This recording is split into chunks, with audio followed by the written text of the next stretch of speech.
Hey guys, welcome back to the channel. Today I am sharing with you a beginner's guide on how to win your next pageant.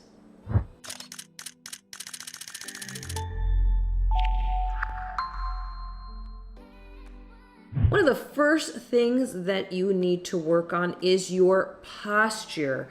Posture is so important because it shows confidence, it shows poise, and it shows that you're ready and willing to compete. Posture is something that's not too challenging to work on, which is one of the first things that we'll work on here. You want to make sure that as you're standing, you're not rounding your shoulders and you don't have any kind of an arch in your back. So you want to make sure that your shoulders are straight, but you want them kind of back a little bit so that your chest is out a little, but you're not pushing your chest all the way out. As I mentioned, you don't want to really round your back here. So you're not arching your back or curving your back in. You want to make sure that your shoulders are back, but they're also down. That's going to put your body in a really nice straight position. So you want to make sure also that your chin is even. You don't want your chin up too far because that does convey kind of an air of, you know, someone who's a little too confident in themselves. And to have your chin tucked down also gives you a little different look along your neck and along your chin. So you want to have that chin kind of straight out, so you're looking out basically in the horizon line when you're looking out. So as you're standing up in your posture, take the time to practice standing up nice and tall, and then roll those shoulders back and down. So that's basically working on your posture for your pageant. Next up is how to walk in heels.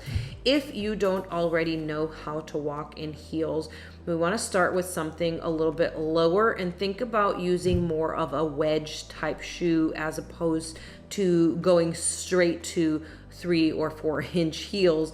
You want to start out with something with a nice solid base to get your foot used to having that arch to, or that point to it. So having the heel up high and the toes down low, that's going to give you that feel. Start with those wedges and then slowly work yourself into a shoe that has a thick heel, not a wedge. So you've got that open space underneath, and that you're able to start working on your balance at that point.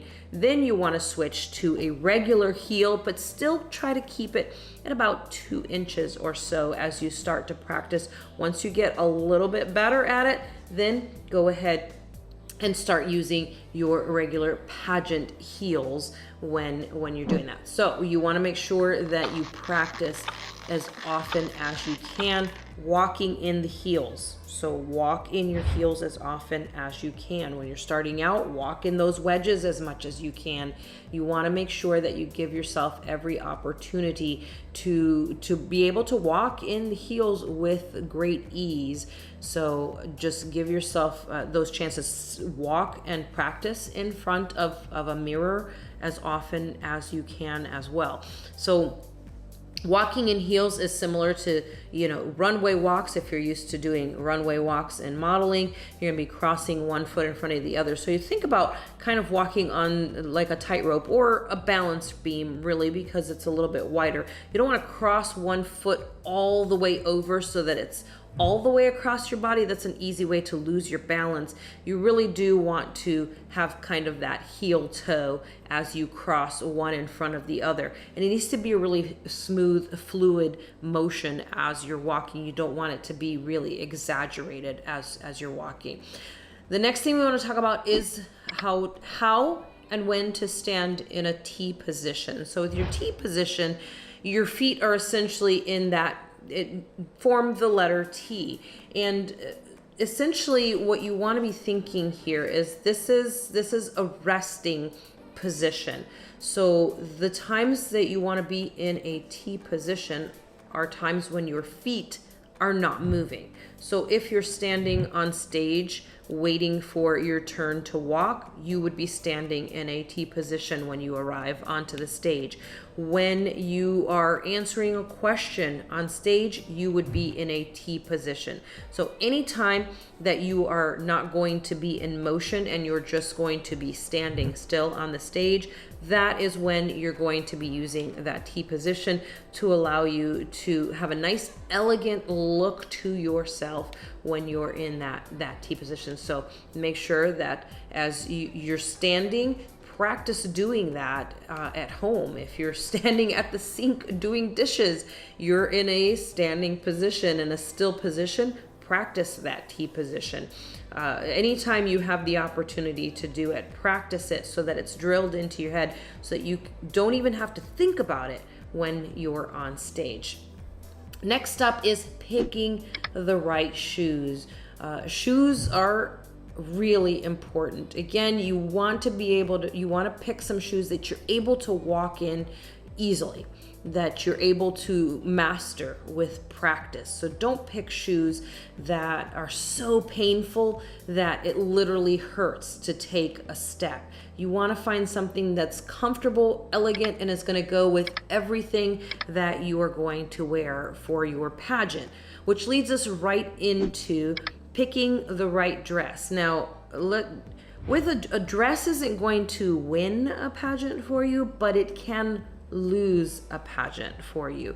Not picking the right dress can be a really huge mistake when you're planning out for your pageant. So you want to pick something that is going to complement not just your skin color, but your hair color and your eye color. So these are all things that you want to take into account as you are choosing a dress to wear to your pageant. It's the same thing you need to be thinking as well when you're picking out your wardrobe for the rest of your pageant, for interviews and for presentations and even for practice. You're being judged from the minute that you show up. So everything that you do and say and wear is all relevant. And even though you're not being scored on what you wore when you came in to sign up, they are paying attention. Everybody's paying attention. So the whole time that you're at the pageant, from the moment you go in and sign in and you're ready to go, that's it. The pageant has essentially started. So keep that in mind as you're picking out your wardrobe. What are the things that you want to wear that will showcase? And you don't want to stick out just like a sore thumb in what you're wearing. So you don't want to find something that's like so extravagant. That's like, oh wow, that's the girl that wore this dress or this outfit. You want to pick something that is a good coloring, like I mentioned, for your skin, for your hair, for your eye color, but is also something that's representative of what you're doing. So if you're going to an interview, you're not going to wear a sequenced short dress. So think about what you're going to be using each piece of wardrobe for and how that's going to look through the eyes of the judges. And then the last thing that you need to start preparing for is for your interview. Interviews are so important, and you want to practice not just walking in and sitting down, but you're going to have to practice your answers to the questions and to be able to come up with the replies in a manner that is not going to convey that you don't know what you're talking about, or that you're making something up, or even not telling the truth about something. So interviews are really important.